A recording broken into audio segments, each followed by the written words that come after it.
Škoda 110 LS je top izdanje Škode 100, lansirane 1969. godine.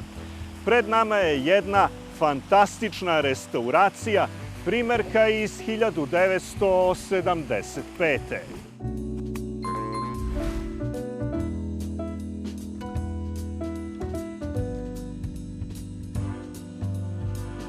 Miloše, da krenemo od motorizacije Škode 100 i 110.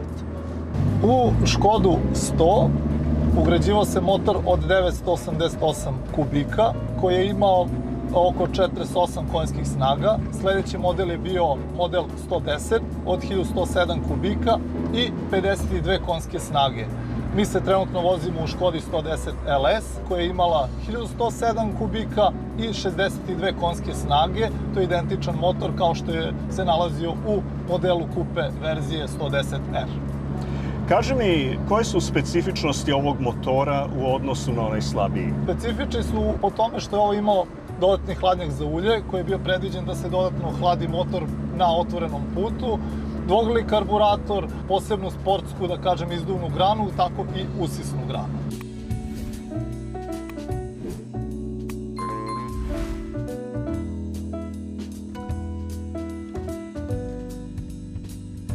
Evo, povlačimo sa 86 Nm obrtnog momenta. Šta to znači u performansama? To znači da ova Škoda može da ide 138 na sat, ali mi smo je probali, išla je čak i 145.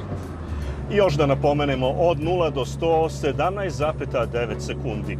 A kada već hvalimo ovaj motor, treba da znate da Škoda 110R u specijalnom trkačkom izdanju 130 RS je harala reli scenom Evrope u periodu od 1975. do 1983. godine. Kako je tekla restauracija? Vozilo smo rasklopili do najsitnijih detalja, trudili smo se da bude sve autentično. Što se tiče limarskog dela, zamenili smo sva krila i sajtne, mada možda u nekom trenutku to nije bilo neophodno, ali smo hteli da auto dovedemo do savršenstva. Iako je raspored motor nazad, pogon nazad bio već pomalo retro početkom 70-ih godina, upravo zato spram konkurencije Škoda 110 LS imala je veoma prostranu kabinu. Koji su još bili aduti ovog nivoa opreme? Što se tiče paketa LS, gledajući od prednjih dela vozila ka nazad, imao je dodatne farove, duple sirene, električnu prskalicu, što je u to vreme bilo napredno.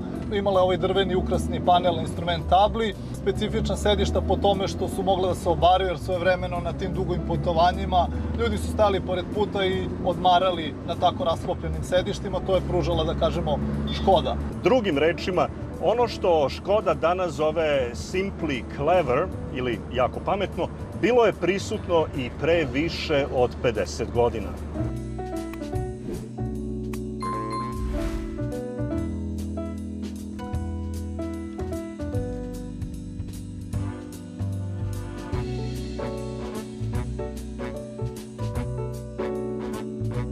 Doživljaj vožnje onako emotivno.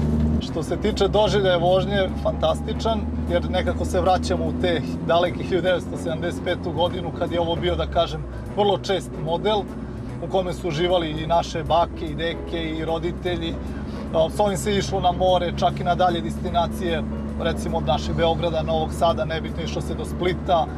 Bilo je dosta komotno, sedišta su jako udobna, tako da je ovo stvarno jedan savršen osjećaj voziti se u ovakvom autu. Pogotovo što u današnje vreme baš izaziva veliku reakciju kod prolaznika, svi prilaze, žele da se slikaju, tako da dosta sam ponosan na ovaj auto što imam i dosta sam truda uložio u njega.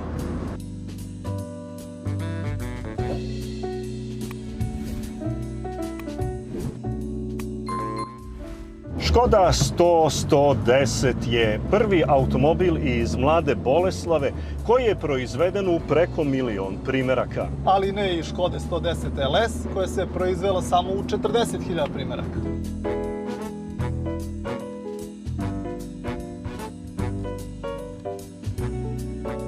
Inače, proizvodnja se okončava 1977. godine, ali ne i status automobilske legende. Naime, 1988. godine Daniel Day-Lewis vozio je ovaj model u filmu Nepodnošljiva lakoća postojanja. Istina u delu filma koji se događa godinu dana pre početka proizvodnje. Ali to samo prepoznamo mi koji se zanimamo za taj model. Tačno.